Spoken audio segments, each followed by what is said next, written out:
The way we rate games is terrible. We either use some variant of a 1 to 5 scale or Steam's rating system. Both of these have problems, though between these, I think Steam's is clearly the best. The problem with a simple number scale is whether the top games are 10 out of 10s or S ranked, anything below the top two levels is just not worth your time. Steam's system, on the other hand, is great for understanding the community's opinion of a game, but not so great for finding games that are similar to each other.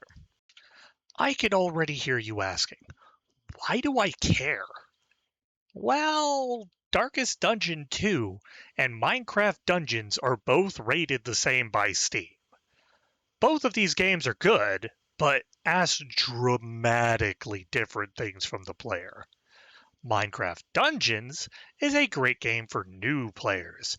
Its mechanics are simple, so it explains everything in the tutorial. To an experienced player, this is incredibly annoying. But if this is your first game, it's great. On the other hand, Darkest Dungeon teaches its players by letting them die repeatedly. It defines brutal but fair. If you see a normal tier list, these are going to be right next to each other, but they are for vastly different audiences. My goal is that anyone should be able to look at my tier list, find a game they like, and have the games around it appeal to them. Most people explain their tier list from top to bottom, but I am going to start with what I think is the most important.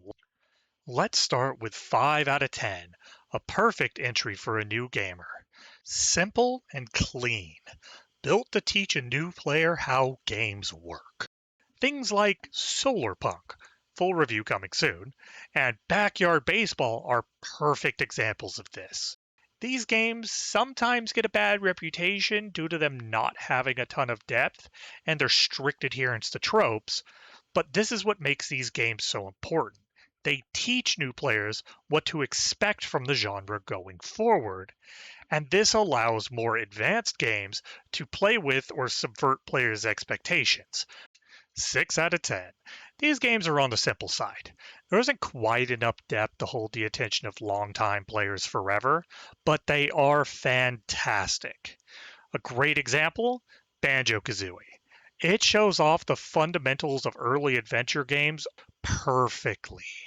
At the end of the day, the way a game gets here is by being a bridge between introductory games and games with intricate mechanics.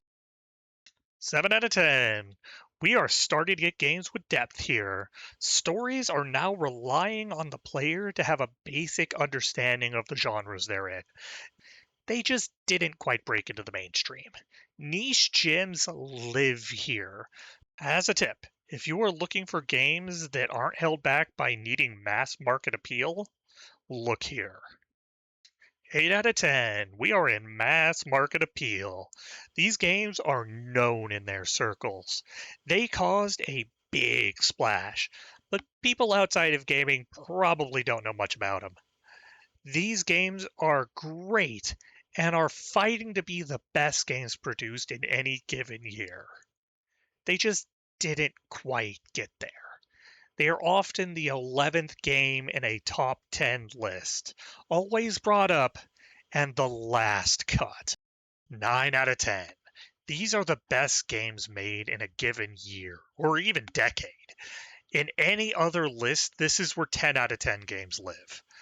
There is nothing that you could say that is bad about them.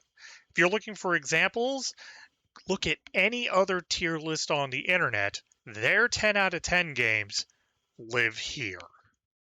If the best games are 9 out of 10s, then what makes a 10 out of 10? Personally, I believe nothing can start here.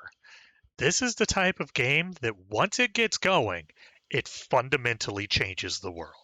It can do anything from creating new genres to defining a generation.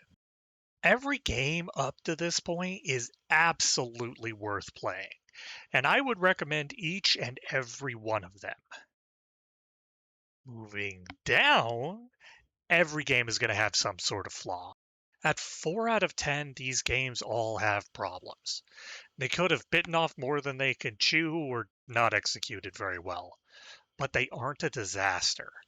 They don't teach the player what they need to know well, leaving many players confused or frustrated. At 3 out of 10, we have serious problems. Not many games here actually get made because these are the games that get axed by quality control. If they do make it to release, they're bad. Usually survivable if the studio's big enough. 2 out of 10. These are the worst games made. They just didn't cause enough damage to put them into the 1 out of 10 category.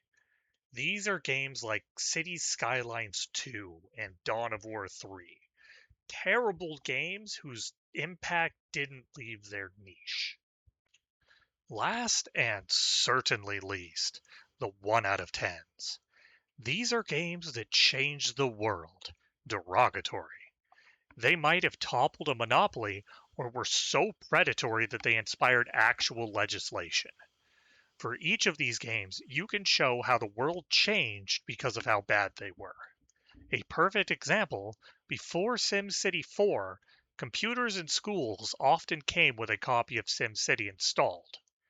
After SimCity 4's release, its developer Maxis went out of business, and not only was SimCity no longer installed on schools' computers, but Maxis's monopoly on the city builder genre vanished, and new companies were finally able to start making new city builders.